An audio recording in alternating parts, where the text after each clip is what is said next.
Hi, it's Terry with Backdoor Quilts, and it's Sunday, and I'm sewing in my jammies. And I started working on this project last week, and I'd shown you that. And I'm probably two-thirds of the way done. And so I wanted to show you some things that I've learned along the way. Number one, we use a 3/8 inch seam allowance on our templates. See, it's got a nice big seam allowance. And the reason for that is so you can glue without going right at the edge of the paper. And I was showing you pretty quickly last week. And I was also gluing pretty quickly. And I found that there were some places that I glued right up to the edge of the paper. And then that makes it awfully hard to sew through.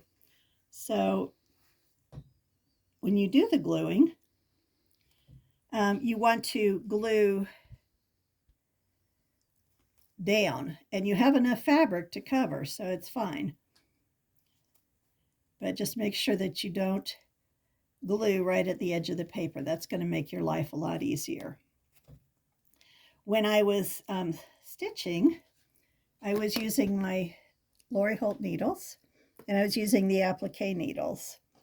They worked really, really well, but where I had glued all the way to the edge, they tended to bend. And it doesn't matter if they bend because they work just fine. So I've got this much done, and I have it laid out on batting. I was kind of testing different battings. When you get a section completely surrounded, you can take the papers out.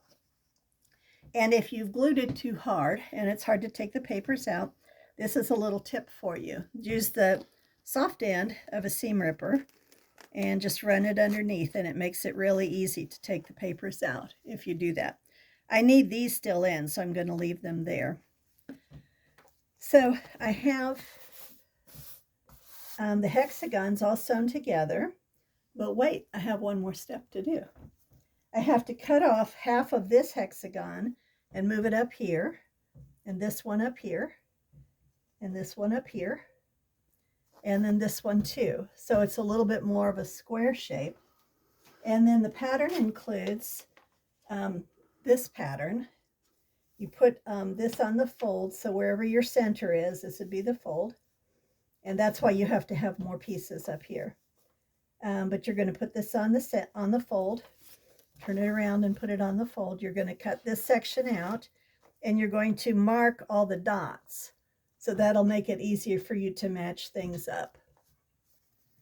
And then you can quilt it or not quilt it, it doesn't matter. But I thought I'd try some hand quilting, just not very much at all. And I had a couple different thread choices. This is the Valdani, and it's a variegated blue, and that'd be real pretty. And then this is Presentia. It's a little thinner, and it's a tan, and I thought that might be pretty with the blue too. So I'm using Lori Holt embroidery needles. You could use chenille needles. You do want a sharp needle though, since you're kind of quilting. These are tapestry needles, but they're blunt.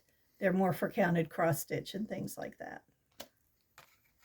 So I did a few stitches, and I'm also going to try out this batting and see if I like it with this or not. So here's a few stitches with the blue. And this will be real easy to take out if I don't like it. I'm not doing exactly sashiko. We do have sashiko classes. And I overheard the teacher say that the part that shows should be twice as long as the part that doesn't. And you can see this isn't very straight. But do I like that thread, or do I like this tan?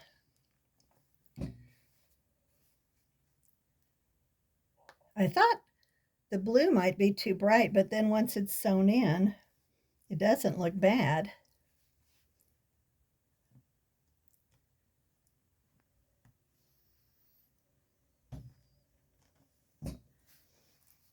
So there's the tan. That's not how the quilting will look, but that just gives you an idea of what the thread's going to look like on there. So you tell me, what do you think you like better? And I'll surprise you next week by having it all done. So I hope you get to sew today, and I'll see you next week. Bye-bye.